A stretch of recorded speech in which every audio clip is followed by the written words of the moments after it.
నేను మీకు ప్రీవియస్ వీడియోలో చెప్పిన విధంగానే ఒక్కొక్క కస్టమర్ దగ్గరికి వెళ్ళి వాళ్ళ దగ్గర ఏం కారు ఉందో తెలుసుకొని వాళ్ళకి ఆ సర్వీస్ సెంటర్ వాళ్ళు ఎలా సర్వీస్ ప్రొవైడ్ చేస్తున్నారో తెలియజేస్తానని చెప్పాను. 2 డేస్ బ్యాక్ మమ్మల్ని ఒక అతను రీచ్ అవ్వడం జరిగింది.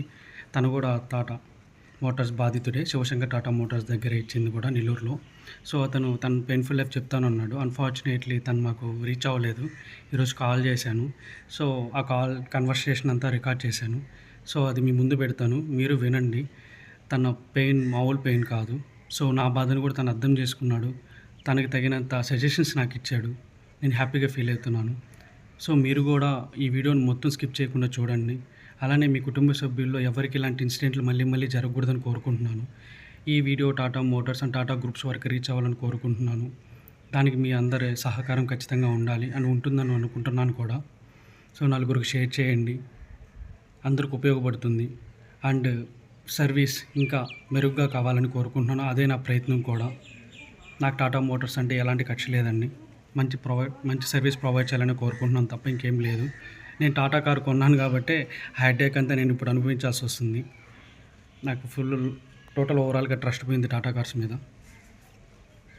నలుగురికి షేర్ చేయండి. మీ కుటుంబంలో ఎవరికి కూడా నాలాంటి పరిస్థితి రాకూడదని కోరుకుంటున్నాను. ఓ మంచి సర్వీస్ అందరికి ప్రొవైడ్ చేయాలనేదే నా అజెండా. అంతే. నా వీడియోలు తీయడం అయితే ఆపను. ఒక్కొక్క కస్టమర్ దగ్గరికి వెళ్తాను, వీడియోస్ తీసుకుంటాను, అందరికీ తెలిసేలాగా నేను చేస్తాను. దీని తర్వాత క్లిప్లో మీకు వెంటనే కాల్ రికార్డ్ పెడతాను. మొత్తం నీట్గా క్లియర్గా వినండి, ఎక్కడ స్కిప్ చేసుకోకుండా. సో ఆయన చెప్పే ప్రతి ఒక్క పాయింట్ మీకు వ్యాలిడ్ అని అనిపిస్తుంది. ఆయన కన్వర్సేషన్ మొత్తం వినిన తర్వాత మీ విలువైన ఆన్సర్స్ని కామెంట్స్ రూపంలో తెలియజేయండి.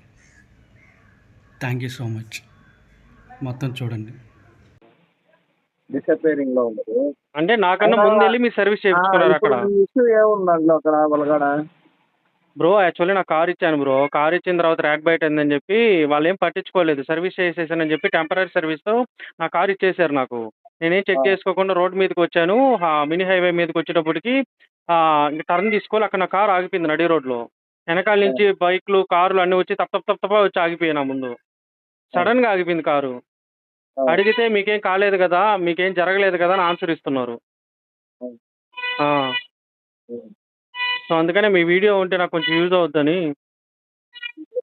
మన వీడియోలో ఆయిల్ చేంజ్ ఒకటే కదా ఉండేది, దానివల్ల వాళ్ళ మీద నెగిటివ్ ఏముంది దాంట్లో అని అర్థం కావట్లేదు. ఆయిల్ చేంజ్ అంటే మీరు 5 to 6 times వెళ్తే మీకు సర్వీస్ ప్రొవైడ్ చేయలేదు కదా బ్రో సరిగ్గా. ఇంజనీర్ మార్చలేదు కదా. అప్పటికి వీళ్ళు లేదు, శివశంకర్ వాళ్ళు లేరు అప్పుడు. వాళ్ళు వరలక్ష్మి వాళ్ళు. ఓహో, వరలక్ష్మి వాళ్ళ. శివశంకర్ వాళ్ళు కూడా ఇది నేను రెండో సర్వీస్ ఇవ్వడం ఇది. ఓకే, అయితే మంచిగా జరిగింది అయితే సర్వీస్ అయితే మీకు. మంచిగా అంటే నేను కొంచెం భయపెట్టాను కాబట్టి ముందు కావాలని. నాకు అన్ని వీడియోస్ తో పాటు వర్క్ కావాలి నాకు అని అన్నాను నేను. నాకు అది పెట్టారు, ఎందుకంటే నేను ఆల్రెడీ ఆటోమొబైల్స్ ఇది కాబట్టి. ఓకే, వాళ్ళకి కొంచెం మన మీద ఇది ఉంటుంది అనమాట. అంటే ఎటు నుంచి అయినా క్వశ్చన్ చేస్తారు. ఇంతకుముందు ఏం చేశారంటే వాళ్ళు వైఫర్ వాటర్ వచ్చి షాంపూ పోసారు. షాంపూ కొట్టారా? వైఫర్ వాటర్ లో షాంపూ వస్తుంది కదా, సోప్, అది పోసారు. కానీ వైఫర్ వాటర్ వస్తుందా రావట్లా చెక్ చేయాలి వాడు. ఓకే, నాకేం బిల్ ఇచ్చాడు. వైఫర్ వాషర్ లో షాంపూ వచ్చాను సార్ అన్నారు. సరే వేసారు, బాగానే ఉంది, అది పని చేస్తుందా అని అడిగాను. పని చేస్తుంది అన్నాడు. సరే చెక్ చేయండి ఒకసారి నా ముందు అన్న. చెక్ చేస్తే అది పని చేయట్లా. అంటే వైఫర్ వాషర్ పంపు పోయింది. ఓకే, పంపు పోయి ఉంటే ఆ పంపు మార్చకుండా చెక్ చేయకుండా వాడు వాటర్ షాంపూ పోయేసాను వదిలేసాడు బిల్ వేసి. ఆ తర్వాత బ్రేక్ క్లీనింగ్ కి ఒక లిక్విడ్ వాడాను. ఆ లిక్విడ్ వచ్చేసి 250 200 ఏదో బిల్ వేసాడు. కనీసం ఊళ్ళో తీపిన ఆనవాళ్ళు కూడా కనబడ్డం వల్ల నేను వాటర్ వాష్ కూడా చేసి ఆ రోజు అక్కడ వాళ్ళ వెహికల్. నా బాధ కూడా అదే బ్రో. వీల్ నట్టు మీద ఈ రోజు ఇచ్చితే వీల్ బిట్ మార్క్స్ పడతాయి ఈ రోజు. అది నాకు కనబడట్లేదే. ఏం ఇస్తారా మీరు, ఏం చేశారా అసలు, ఏంటి మీరు అన్ని ఆడుండే ఐటమ్స్ అన్ని బిల్ వేసేసారే కానీ ఈ వెహికల్ మీద అప్లై చేసిన సిమ్టమ్స్ లేవు, లక్షణాలు లేవు, ఏమీ లేవు దాంట్లో అనేసి నేను అక్కడ రివర్స్ గొడవ వేసుకున్నా. వాళ్ళు అసలు ఏం పట్టించుకోరు బ్రో. ఏం వేసినా కూడా ఈ వ్యవస్థ అంతా టాటా మోటార్స్ వాళ్ళందరూ వీళ్ళకి సపోర్ట్ ఉండేటప్పటికి అసలు శివశంకర్ టాటా మోటార్స్ చాలా బ్రాంచెస్ ఉన్నాయి బ్రో. అందుకనే అతను విర్రవీగుతున్నారు బాగా. విజయవాడ అన్ని ఉన్నాయి వాళ్ళకి. మంచి సర్వీస్ లేనప్పుడు ఇంకేం చేసుకోవాలి బ్రో. వాళ్ళకి ఏంటంటే ఇంకా టీఎస్ఎంలు కూడా వాళ్ళ అండర్లోనే ఉంటారు. ఎందుకంటే వాళ్ళకి ఒకటైతే కాదు కదా. ఆ, వాళ్ళు లార్జ్గా ఉన్నారు. ఆ టొయోటా, హర్ష టొయోటా లాగా ఆ మాదిరిగా ఉంది శివశంకర్ వాళ్ళకి. ఆ. అందువల్ల అందువల్ల నేనైతే ఇక్కడ లోకల్ కాబట్టి నేను ఇక్కడ ఉండే మనుషుల్ని కొంచెం భయపెట్టి పని చేయించుకుంటున్నాను. బ్రో మీరంటే చేపించుకోగలరు బ్రో, మీ కాడ మాట్లాడే సత్తా ఉంది.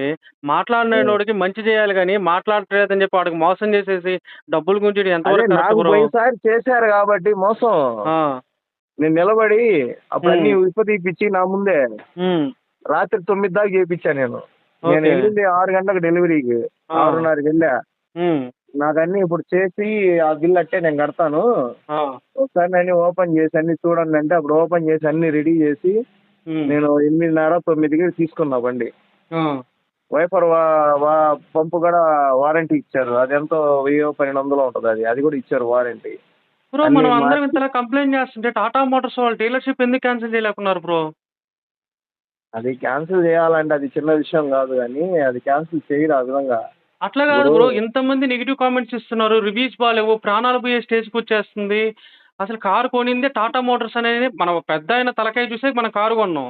లేకపోతే ఈ ఆ, శివశంకర్ మోటార్ని చూసి ఎవరు కొంటారు బ్రో కారు? వీళ్ళు ఎవరు తెలుసు మనకి? రత్న టాటాని చూసే కదా ఇప్పుడు మనం కారు కొన్నాం. ఇప్పుడు మీకు ఇష్యూ జరిగింది. మీలాంటి వాళ్ళు 15 మంది 20 మంది రివ్యూస్ బ్యాడ్ గా ఇస్తారు. ఆ, అందుకని ఇప్పుడు డీలర్షిప్ క్యాన్సిల్ చేస్తే నెక్స్ట్ ఆల్టర్నేటివ్ డీలర్ ఒకడు ఉండాలి ఇక్కడ. ఓకే. నెక్స్ట్ ఆల్టర్నేటివ్ డీలర్ ఒకడు సపోర్ట్ కానీ వస్తే అప్పుడు వీళ్ళు వాడిని అల్లాడిస్తారు శివశంకర్ని. నువ్వు చేయలేకపోతే వదిలేసి అవును బ్రో. నేను బ్రో మీకు ఎట్టా ఆటోమొబైల్ కొంచెం నాలెడ్జ్ ఉంది, మీరే గెట్టని మీరే ఫైట్ చేసి మీరే తీసుకోవచ్చు కదా బ్రో. నేను కావాలంటే మీకు సపోర్ట్ చేస్తా.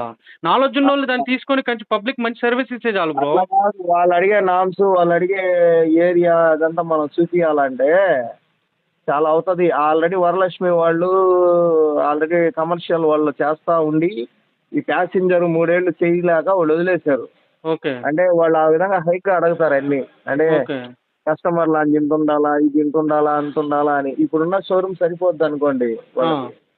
అది నామ్స్ ప్రకారం అన్నీ ఉన్నాయి. వాళ్ళ కాడ ఏరియాస్ అన్నీ కంపాక్ట్ గా ఉన్నాయి. బ్రో అంత కానీ అంత తీసుకునే వాళ్ళు ఉన్నాయి టాటా కానీ మోటార్స్ వాళ్ళు. సర్వీసు ఒకటి మీరు ఆలోచించండి. ఒక చిన్న విషయం.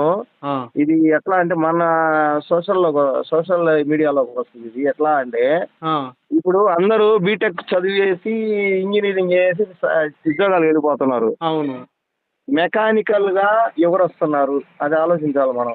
మన అసలు అన్ని విధాలు రావట్లేదు బ్రో, ఎవరు రావట్లేదు. రావట్లేదు కదా. అలాంటప్పుడు డీలర్షిప్ లో మ్యాన్ పవర్ లేదు.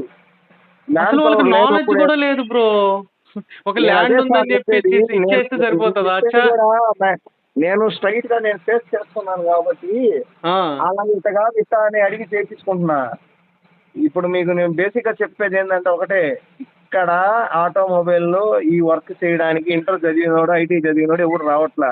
ఓకే. ఎవరు రాకపోగా ఎవడో ఒకరు తలమాసినోడు దొరికితే వాడిని పెట్టుకుంటే వాడు చేస్తే చేశాడు, చేయకపోతే చేయలేదు అంతే. అలా ఉన్నప్పుడు ఏంటంటే సూపర్వైజర్ ఒకడు ఉండేవాడు ఏదో ఒకటి మేనేజ్ చేస్తా పోతా ఉన్నాడు. సరే ఇప్పుడు ఇది అట్లా మేనేజ్ చేయడం వల్ల ఒకరు ప్రాణం పోతే ఏం అల్టిమేట్ చేస్తారు గా సార్? నేను చెప్పేది టోటాలో కానీ టొయోటాలో కానీ హుండైలో కానీ ఎన్ని మారుతిలో కానీ ఇదే జరిగేదంతా. మ్యాన్ పవర్ వీళ్ళు రిక్రూట్ చేయాలంటే వీళ్ళ వల్ల కాదు. అందరు బీటెక్ ఇంజనీర్లు అయిపోయారు. ఆ, ఇంకా పోతే ఏఈ అంటున్నారు. అక్కడి నుంచి సరిగితే మళ్ళీ వచ్చి పనిచేసే ఉద్దేశాలు వీళ్ళకి ఉండవు. ఎవరు ఇవన్నీ ఇట్లాగే ఉండే ఏం చేయలేకపోతున్నారు. అది అందుకని చెప్తున్నాను. ఇలా ఉంటే అలా ఎలా ఎప్పుడు సార్? అసలు మనం ఇట్లా ఇంట్లోనే పోతూ ఉండాలా అంతేనా? ఇంక జీవితం జమానా అంతా ఇంతేనా? ఒక నిమిషం ప్రాణాలు ఉండండి. పోతే ఏం చేయాలి సార్? ఒక నిమిషం. ఏం సార్? లేదు లేదు వేరే ఒక కస్టమర్ కంప్లైంట్ కాల్ ఉంటే. ఏం సార్? ఇటు పోయాడు ఆయన సామాన్లు పోయాడు. ఇటు పెట్టండి మార్చి ఇచ్చేస్తా. అట్టే ఇటు పెట్టండి. ఎక్కడికి? సరే రాండి. నేను ఆయన ఉన్నాడేమో అనుకొని చూస్తా ఉన్నా, అందుకు లేసి వచ్చింది. మీరు పెట్టే చేయించేస్తా ఆయిల్ మార్చి. సరే ఓకే. ఇక్కడ మీతో మాట్లాడేసరికి ఇంకో కస్టమర్ అలిగి వెళ్తున్నాడు ఇక్కడ. ఓకే. ఓకే. ఇట్లా ఉంటారు. కొంచెం ఓపికగా ఉండాలి కదా, ఒక టైం అనేది కేటాయించుకొని ఇచ్చిన తర్వాత ఉండగలగాలి. మాట్లాడుతున్నాను. ఇంకో ఆయన ఉన్నాడులే అనుకొని నేను లోపల కూర్చొని మాట్లాడుతాను. ఆయన వెళ్ళిపోతా ఉంటే లేసి వచ్చి ఆయనతో మాట్లాడా. ఓకే. ఓకే. ఇప్పుడు అల్టిమేట్ గా జనాలు లేరు. మనుషులు పని చేయడానికి లేరు జనాలు. ఓకే. అలాంటప్పుడు ఏంటంటే మాకు వాళ్ళ పరిస్థితి నాకు తెలుసు, నా పరిస్థితి వాళ్ళకి తెలుసు. అంటే మ్యాన్ పవరు ఈ ఆటోమొబైల్స్ ఎవరు రావట్లే పని చేయడానికి. అదే బ్రో ఇప్పుడు నేను రాకపోతే ఒకరొచ్చినప్పుడు మీరు ఆ వీడియో పంపించారు గదా! శివశంకర్ టాటా మోటార్స్‌లో ఇంజిన్ ఆయిల్‌ది. అది ఉంటే ఉమ్. నాకు కొంచెం బెనిఫిట్‌గా మంచిగా దాన్ని ఎలాబొరేట్ చేసి పంపిద్దాం అందరికి అనుకోని ఇప్పుడు ఇప్పుడు అడిగాను. మీకు వాళ్ళు ఇప్పుడు మీకు ఏం ఇష్యూ ఉంది చెప్పండి, నేను దానికి సజెషన్ చెప్తాను. ఎందుకంటే హ్మ్. ఇది ఫోరం కేసులు వేసినా ఫోరం కేసు జడ్జిలు ఏది ఫేస్ త్వరగా చేయట్లా. ఆ! ఎందుకంటే నేను కెనటిక్ గ్రీన్ డీలర్ని, నేను ఇక్కడ ఈవీ స్కూటర్స్ కి ఓకే. నా మీద కూడా కేసులు ఉన్నాయి. ఆ! ఎందుకు? పైన నుంచి నా కంపెనీ సపోర్ట్ చేయాలి ఆ బ్యాటరీస్. ఆ! నేను సపోర్ట్ చేయలేను, నేనే ఇచ్చాను నెంబర్ వాళ్ళకి. ఓకే. ఫోరం కేసు వేసుకోండి, A1 మా కంపెనీ కెనటిక్ గ్రీన్, A2 నేను వేసుకోబోండి అన్న. ఆ! చేస్తే ఇప్పుడు దాకా ఒక్క విచారణ కూడా నన్ను పిలవాల. అంటే సిస్టమ్ ఎలా ఉంది, సిస్టమ్ కరెక్ట్గా లేదు. ఓకేనా? మన ఇది లీగల్ సిస్టమ్ కూడా కరెక్ట్గా లేదు. మీరు అనుకున్నంత స్పీడ్గా లేరు ఎవరు చేయట్లా. ఎలాగ బతకనా సార్? ఇంతేనా మన బతుకులు? అంతే, ఇంకా మనం ఏం బతికేం చేయలేము. కాబట్టి ఎందుకంటే బతుకు, ఆ బతుకు, బతుకు, నేను బతుకుతూ ఈవీ పోవాలి. ఆటో ఒకటి కొని గుంటూరులో, ఈవీ ఆటో ఒకటి కొని ఆ! వాడి మీద కేసేసి 3 ఏళ్ళు అవుతుంది. ఆ! ఇప్పుడు దాకా వాడికి ఒక విచారణకు కూడా పిలవాల. నన్నైతే అరెస్ట్ వారెంట్లు అన్ని ఇష్యూ చేస్తున్నాం అని జడ్జి చెప్పాడు. ఆ! ఏ వారెంట్ ఇచ్చినా వాడు దొరకట్లా. ఈ పోలీసు వాళ్ళు పోయి వాడిని పట్టుకోరాలేకపోతున్నారు. ఎందుకంటే నేను వాడి కాడ వెహికలే తీసుకోవాలా. 3 లక్షలు అంటే, డబ్బులు కట్టేసి ఆటో వాడికే వదిలేశాను నేను. అంటే న్యాయం అంటూ ఎక్కడా లేదు. అడిగి, అడిగి అలిసిపోవాల్సిందే తప్ప ఆ, ఎవరికేం ఇప్పుడు జరగట్లేదు. మీరు ఫోరం కేసుకి వెళ్ళిన దానివల్ల ఆ! మీకు పెద్ద ఇమ్మీడియట్లీగా ఏమీ లాభం రాదు. అది జరిగితే ఈ వెహికల్ ఎక్స్పైర్ అయిన తర్వాత జరగద్దేమో. ఆ! అంటే అంటే 4 ఏళ్లకు 5 ఏళ్లకు. అప్పుడు దాకా మీకు ఏంటంటే దీని మీద ఆలోచించి ఆ ఇంట్రెస్ట్ పోద్ది, ఇంట్రెస్ట్ మాట్లాడాల్సిన కాదండి. నాకు ఇంట్రెస్ట్. మెంటల్‌గా చాలా డిస్టర్బ్ అయిపోయాను నేను సీరియస్‌లీ. అంటే సార్ ఇప్పుడు అందరిని కలవడం, అంటే నేను కొన్ని పోస్టులు పెట్టడం వల్ల అందరూ నన్ను అప్రోచ్ అవ్వడం. సో, ఆ, నేను వాళ్ళందరికి ఎక్స్‌ప్లెయిన్ చేయడం. నాకేందంటే నా మైండ్ నాకే అర్థం కావట్లే. వర్క్ అందుకే చేయాల్సినోడిని సార్ ఏందిరా నేను బాబు ఇలా చెప్పేది. అయిపోతుంది నా లైఫు అని చెప్పి కొన్ని కొన్ని సార్లు ఎక్కువ మైండ్ అసలు తీసుకోలేకపోతుంది. అదే మీ వర్క్ మీద మీకు క్యాలిబ్రేషన్ తగ్గిపోద్ది, అందుకని చాలానే ఎందుకు. ఈసారి నిజంగా అసలు ఇన్సిడెంట్ జరగడం వల్ల మా మేనేజర్ నన్ను తిట్టాడు. మా టీఎల్లు తిట్టారు. అందరూ తిట్టారు. ఎందుకంటే నేను అక్కడ ఇవ్వాల్సిన ఫుల్ ఫ్లెడ్జ్డ్‌గా ఇవ్వలేకున్నా. ఎందుకంటే నేను కారుని చూసుకోవాలన్నా, ఇంటికి రావాలన్నా, ఆడి కారుని అప్డేట్ చేసుకోవాలన్నా, మళ్ళీ హైదరాబాద్‌కెళ్ళాలన్నా నాకు అసలేం అర్థం కావట్లా. ఆ. ఆ! నా అసలు ఓకే. నాదే ఇలా ఉంటే అసలు ఏమి చదవనోళ్ళ ఇప్పుడు మీ పరిస్థితి ఇంకెలా దాంట్లో ఇప్పుడు ఉంటదిరా ఇష్యూ బాబు ఏంటి అని. చెప్పండి నాకు, మీ దాంట్లో ఇష్యూ చెప్పండి నాకు ఒకసారి నాకు. సార్ ఇష్యూ ఏం లేదు సార్. ర్యాక్ మొత్తం కొట్టేసి వాళ్ళకిస్తే నా కాడ 13,800 అమౌంట్ తీసుకున్నారు. నాకొక్క 1% కూడా ఏం చేయలేదు. టెంపరరీ అడ్జస్ట్‌మెంట్ చేసి పంపించేశారు. నడి రోడ్‌లో కారు ఆగిపోతే నన్ ఆగిపోయిన తర్వాత మళ్ళీ వెళ్తే మళ్ళీ ఏమైనా చేశారా? మళ్ళీ ఏం లేదు. టెక్నీషియన్ వచ్చాడు. టెక్నీషియన్ చేతికిచ్చేసాను కారునంతే. ఇప్పుడు కార్ ఆడే ఉందా? కారు నేను తీసుకొనొచ్చాను దాని తర్వాత మళ్ళీ తీసుకొనొచ్చేసా. నేను లాయర్‌కి చెప్తే మా లాయర్ ఏమన్నారంటే, "ఉంచొద్దు అక్కడ కారు. మీరు తీసుకొనొచ్చేసుకోండి" అని చెప్పారు. ఆ. సో, తర్వాత వాళ్ళేదో ఇంత అమౌంట్ అయింది. మేమంతా రిపేర్ చేసేసాం సార్ అని చెప్పి 17,000 ఏదో బిల్లు చూపిచ్చారు మళ్ళీ. నేను ఆ. రూ. 1 కూడా నేనేం పే చేయనండి. నా పాకెట్‌లో నుంచి ఒక్క రూపాయి కూడా నేనివ్వను. నాకనవసరం అని చెప్పేసి నేను కారు తీసుకొనొచ్చేసా. ఆ. అది అంటే జరిగింది. సెకండ్ టైం వెళ్ళినప్పుడు మళ్ళీ 17,000 బిల్ ఇచ్చారా? 15,000 బిల్లేశారు. First time 13,000? 13,800. అది పే చేశారా? 13,800 పే చేశాను సార్. అదే కదా నా బాధ. నేను ఫేక్ సర్వీస్‌కి మీకు మనీ పే చేశాను. నా మనీ నాకు వెనక్కిచ్చేయండి అని అడిగితే, మేమివ్వనని చెప్పి మా నార్మ్స్ ప్రకారం మేమివ్వలేము, ఏమి చేయలేము మీకన్నారు. సరే ఇప్పుడు 17,000 ఏశారు కదా! 17,000 బిల్లు ఆ పార్ట్స్ ఏమి అయ్యాయో నాకొకసారి బిల్ ఇవ్వండి అంటే, ఆ బిల్ ఇప్పటికి కూడా నాకు అందజేయలేదు. అందజేయలేదా? ఇవ్వలేదు. నేను ఆ రోజు అక్కడే కూర్చొని సాయంత్రం దాకా అంటే కూర్చున్నా. బిల్ ఇవ్వలేదు. సెకండ్ టైం ఏం చేశారో దానికి? బిల్ ఏ. ఇవ్వలేదసలు. ఆ. ఆహా! అందుకనే నాకు భయమేసి ఇప్పటిదాకా నేను కారు ఒక్కటి కూడా తీయలేను. బయటకసలు తీయలేకపోతున్నా. అడగకూడదు ఎప్పుడైనా కూడా, మీరు బిల్ సార్ నేను ఇవ్వలేదేంటి రోజు నాకు. వాట్సాప్‌లో అప్పుడప్పుడు మెసేజ్ చేస్తానే ఉంటాడు. సార్ నాకింకా బిల్లు పంపియలేదంటే, సాయంత్రంగా పంపిస్తానంటారు. అదంటారు, ఇదంటారు. ఒక్కటి కూడా పంపించట్లా. మళ్ళీ నిన్నేమో ఆ శివశంకర్ టాటా మోటార్స్ నుంచి కల్పన గారు నాకు మెయిల్ చేశారు. సార్ ఆ. మీరు నోటీసులొచ్చాయి మాకిలాగా. మేము నోటీస్‌లో ఉన్నట్టు మేము మీకు ఏం కాంట్రిబ్యూట్ చేయలేము. మీకు ఆ. కావాలంటే 2 ఇయర్స్ ఎక్స్‌ట్రా వారంటీ ఇస్తాము. మీకు ఓకే అనుకుంటే చెప్పండి అని అలా మెయిల్ చేశారు. దాని తర్వాత నాకు కాల్ చేసుకొని నా కాల్‌లో కూడా అలానే అప్రోచ్ అయ్యారాళ్ళు. ఆ. ఆ! ఎక్స్ట్రా వారంటీ ఫ్రీ ఆఫ్ కాస్టా? ఫ్రీ ఆఫ్ కాస్ట్ ఇస్తానంటున్నారు. ఆ. అసలు ఏం మాట్లాడుతున్నారండి? నేను అడిగే ఒక క్వెషన్‌కి ఆన్సర్ ఇవ్వమంటే ఇయన్నీ ఎందుకు మాట్లాడుతున్నారండి? ప్రాపర్ సర్వీస్ అందరికి ప్రొవైడ్ చేయండి. నాకేదైనా జరుగుంటే నా ఫ్యామిలీకి ఎవరు రెస్పాన్సిబిలిటీ? ఆ 2 క్వెషన్స్ అడుగుతున్నాను భయ్యా వాళ్ళని. అసలు ఒక్కసారి కూడా సమాధానం చెప్పట్లా. సారీ, సారీ అంటున్నారు. మీకేం కాలేదు కదా అంటున్నారు. సరే ఇప్పుడు వాళ్ళ సైడ్ నుంచి మీకు 2 years extra warranty additional benefit ఇస్తానన్నారు. హ్మ్. అది ఓకే. ఇప్పుడు నాకు ఆ 17,000 బిల్లు నేను కట్టలేను. నాకేం చేశారో దానివల్ల అది నాకు కరెక్ట్‌గా ఎక్స్‌ప్లెయిన్ చేసి ఇవ్వండి అని చెప్పి. ఇవ్వట్లేదు భయ్యా. అదే కదా! అది ఇవ్వట్లేదు. అసలు నాకెందుకు అట్లా ఇవ్వట్లేదో నాకిప్పటికీ అర్థం కావట్లేదు. ఇప్పుడు నేను చేశారనుకో మళ్ళా ఇంకోటన్నా హ్మ్. చెప్పండి. నాకదే అసలేమీ అర్థం కావట్లే వాళ్ళు శివశంకర్ టాటా మోటార్స్ వాళ్ళు. వాళ్ళు ఏం చేయాలనుకుంటున్నారు నా కారు? నేను కారుని అమ్మేద్దామని కూడా ఫిక్స్ అయిపోయాను భయ్యా. అయిన తర్వాత కూడా ఇప్పుడు అందరూ నన్నేమడుగుతున్నారు తెలుసా? హ్మ్. ఏమైందో బయోడేటా చెప్పమంటున్నారు. బయోడేటా ఇట్లా అయింది భయ్యా, ఇలా అయిందని చెప్తే నాకొద్దు మీ కారు అంటున్నారు. డీజిల్ వెహికల్ అసలు వద్దంటున్నారు. ఆ! నిజం చెప్పి అమ్మేద్దాం అంటున్నా కూడా ఎవరు కస్టమర్స్ కూడా ముందుకొచ్చి తీసుకోవట్లేదు నా కారుని. ఆ! ఫస్ట్ ఆఫ్ ఆల్ చాలా మంది అంటున్నారు టాటానా అయితే వద్దనేస్తున్నారు ఫేస్ మీద నాకు. హ్మ్. టాటా వద్దండి మేము సర్వీస్ వల్ల మేము లాక్ అవ్వలేము. మీరే సర్వీస్ వాళ్ళు చాలా ఇబ్బంది పడ్డారు. మేము మళ్ళీ ఆ సర్వీస్ చుట్టూ మేము తిరగలేము. మాకు చాలా ఇబ్బంది అయితది అని వాళ్ళే స్ట్రెయిట్ ఫార్వర్డ్‌గా ఫేస్ మీద చెప్పేస్తున్నారు నాకు. ఆ! ఆ! ఏం చేయాలి? ఏం అర్థం కావట్లేదు బ్రో. ఆ శివశంకర్ టాటా మోటార్స్ వాళ్ళు అసలు సరిగ్గా సమాధానం ఇవ్వరు, మాట్లాడరు, ఏం పట్టించుకోరు. అదేందో హై లెవెల్‌లో ఉంటారు. మొన్న ఎవరో కృష్ణ అని ఆ డీలర్ వచ్చాడంట. కల్పన ఫోన్ చేసింది. సార్ డీలర్ వచ్చారు. మీకేమైనా పాయింట్స్ ఉంటే ఆయనతో డిస్కస్ చేయండి. మీకు అంటే ఏదో అనింది ఆ వర్డ్. అని మీకు ఓకేనైతే మాట్లాడండి సార్ అంటే, నాకు అలాంటివేం లేవండి. లీగల్‌గానే వస్తానని చెప్పా. దాని తర్వాత మళ్ళీ ఫోన్ చేసింది. సార్ కృష్ణ సారు ఇలా మీకు ఒక ఆపర్చునిటీ ఇస్తున్నారని చెప్పింది. అయ్యో! ఆపర్చునిటీ కాదండి. నాకు బిల్స్ ఏమేమి పెట్టారో నాకు క్లారిటీ చెప్పండి. నాకేమేం పార్ట్స్ ఇస్తారో నాకు క్లారిటీగా చెప్పండి. నాకు ఇంతవరకు బిల్ అడిగితే బిల్ ఇవ్వలేదు. మళ్ళీ ఇవన్నీ ఎందుకు మాట్లాడుతున్నారు? నేను అడిగినట్టు కాకుండా అనంటే, దానికి సమాధానం లేదు. సార్‌తో డిస్కస్ చేస్తాను అని చెప్పేసి ఫోన్ పెట్టేసింది. సార్ ఆయనతో వెళ్లి ఒకసారి మాట్లాడొచ్చు కదా! సార్ ఆయన నంబర్ నా కాడ ఉంది సార్. నేను కాల్ చేశాను. ఆయన రెస్పాన్స్ అవ్వాలి కదా! ఆయన నంబరే ఇక్కడ ఉంది. డీలర్‌కి వచ్చారన్నారు కదా! అప్పుడు వెళ్ళొచ్చి మాట్లాడాల్సింది. అప్పుడు నేను హైదరాబాద్‌లో ఉన్నానండి. ఆ! ఆ! వాళ్ళు చెప్పినప్పుడల్లా నేను అక్కడి నుంచి రావాలంటే నాకు కొంచెం టైమ్ టేకింగ్ ప్రాసెసే కదా! ఆ! ఆ! ఆ!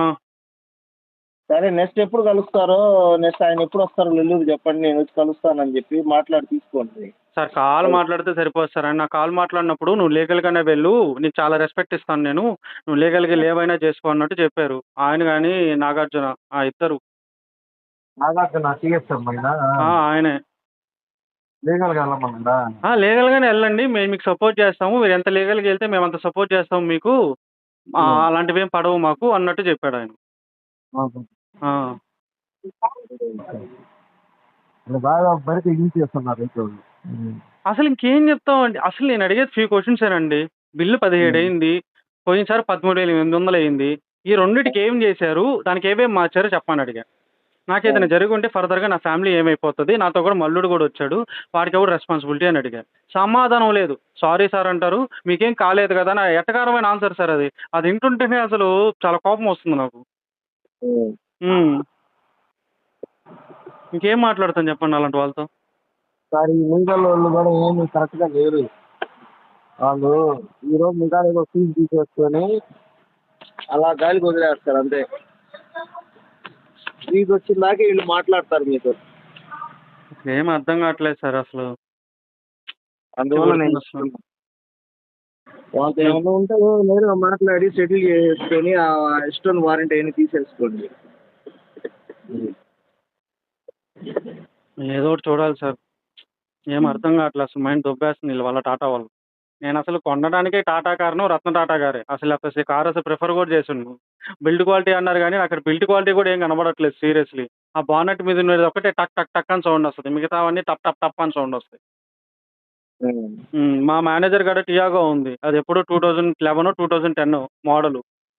ఆ! అదైతే మొత్తం మెటల్ ఎంత స్ట్రాంగ్ ఉంటదంటే అంత స్ట్రాంగ్ ఉంటది. నాకది నచ్చింది బాగా. దాన్ని చూసే ఇంక అలానే ఉంటదేమో మెటల్ సెక్యూర్ ఉంటదని కొనుక్కున్నా. మరి సర్వీస్‌లో ఇంత వరస్ట్ సర్వీస్ ప్రొవైడ్ చేస్తారు. సమాధానం చెప్పరు. అమౌంట్ అయితే ఫేక్ సర్వీస్ బిల్ పే చేసేసుకుంటారు. అసలేం మాట్లాడరు. ఎంతెంత దేనికి దేనికి పెట్టారంటే సమాధానం చెప్పరు. ఏమీ చెప్పరు. కట్టరు. Very good. ఆ! అసలు ఒక్క మాట కూడా చెప్పట్లేదు. నాకదే బాధ వాళ్ళని చూస్తే. హ్మ్. ఆ! మళ్ళీ అందరూ హై క్లాస్ లెవెల్‌లో, హై లెవెల్‌లో ఉంటారు మొత్తం. ఉమ్. గట్టిగా అడిగితేనే సార్ అక్కడ. నోరు లేనోడు అసలు బతకలేడేమో ఆ సర్వీస్ సెంటర్‌కెళ్ళి. వేస్ట్ అనిపిస్తదసలు. అసలు నన్నైతే అసలు ఏం పట్టించుకునేది లేదు, దేకేది కూడా లే వాళ్ళు. ఎలా పడితే అలా ఇచ్చేవాళ్ళు సమాధానం ఒక్కొక్కరు. టెక్నీషియన్ వచ్చాడు. పెట్రోల్ బానెట్ ఓపెన్ చేయంగానే వచ్చేస్తా ఉంది బయటికి. తప్ తప్ తప్ పొడుచుకొని వచ్చేస్తుంది మొత్తం. భయ్యా ఏంది భయ్యా స్పార్క్ వచ్చింటే ఏంటి భయ్యా అని అడిగితే, సార్ పెట్రోల్ ఫాస్ట్‌గా ఎత్తుకుంటది గానీ డీజిల్ ఫాస్ట్‌గా ఎత్తుకోదు సార్ అని చెప్తున్నాడు. ఉమ్. నేను కారుతుందిరా ఆయిల్ చచ్చిపోతే ఏంట్రా బాబు ఫైర్ అయ్యి అడిగితే, అది తొందరగా ఎత్తుకోదు, ఇది తొందరగా ఎత్తుకుంటదని చెప్పి నాకు సమాధానం చెప్తున్నాడు అతను. ఉమ్. ఇంకేం చెప్పాలి చెప్పండి నేను? అంటే petrol pipe leak, diesel pipe leak అవుతుందా? వచ్చేస్తుంది భయ్యా, బయటకు వచ్చేస్తుంది. పంపింగ్ నా కళ్ళ ముందే జరుగుతూ ఉంది. ఆ. వాళ్ళు ఇచ్చిన సమాధానం అది. అంటే వాళ్ళకున్న నాలెడ్జ్ అది.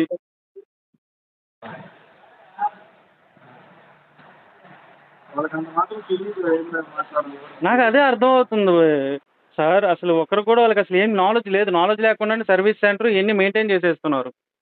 నాలెడ్జ్ ఉంటే ఒక కస్టమర్ని ఎలా ట్రీట్ చేయాలి, ఎలా పంపించాలి, అంటే ఒక్కసారి ఒక పర్సన్ దగ్గర నుంచి ఒకసారి ఫేస్ చేసిన తర్వాత ఆ పర్సన్కి నీట్గా చేయించాలనేది కూడా వాళ్ళకి లేదు. అదే బాధ. సరేనండి, ఓకే ఓకే. సరే సార్, అయితే ఏదైనా వీడియోస్ అవి మాత్రం ఉంటే ఒకసారి నాకు కొంచెం పంపించండి. తీసుకోండి. Okay, thank you sir. అయితే బాయ్. కాల్ రికార్డ్ ఉండడం పూర్తయిందా? ఇంకెందుకు లేటు? మీ విలువైన అభిప్రాయాన్ని కామెంట్స్ రూపంలో తెలియచేయండి. అది మంచి అయినా సరే పర్లేదు, చెడైనా సరే పర్లేదు. మీ కుటుంబంలో ఇలాంటి ఇన్సిడెంట్ ఎవరికైనా జరుగునుంటే కామెంట్ బాక్స్ యూజ్ చేసుకోండి. మీకు కలిసి వీడియో చేయడం ఇష్టమైతే మీ అడ్రస్ పెట్టండి. నేను మిమ్మల్ని అప్రోచ్ అవుతాను. అప్రోచ్ చేసి ఒక మంచి వీడియో తీద్దాం. మంచి వీడియో ఇన్ ది సెన్స్ మీకు జరిగిన పెయిన్ని క్లియర్గా వీడియో తీసి అందరికీ తెలిసేలా చేద్దాం. అలానే చెత్త డీలర్షిప్ పోయేంత వరకు ఫైట్ చేద్దాం. టాటా మోటార్స్కి అండ్ టాటా గ్రూప్స్ వాళ్ళకి ఇది రీచ్ అయ్యే విధంగా షేర్ చేయండి. మంచి డీలర్షిప్లు మనకు కావాలి. వాళ్ళు మంచి సర్వీస్ మనకు ప్రొవైడ్ చేయాలి. ఇలాంటి చెత్త సర్వీసులు వద్దు. వాళ్ళకి ప్రాణాలు పోయినా కూడా లెక్కలేదు. అయినా సరే Tata Motors and Tata groups వాళ్ళు ఇలాంటి డీలర్షిప్స్కి ఎందుకు ఇంతలా ఎంకరేజ్ చేస్తున్నారో నాకైతే తెలియడం లేదు.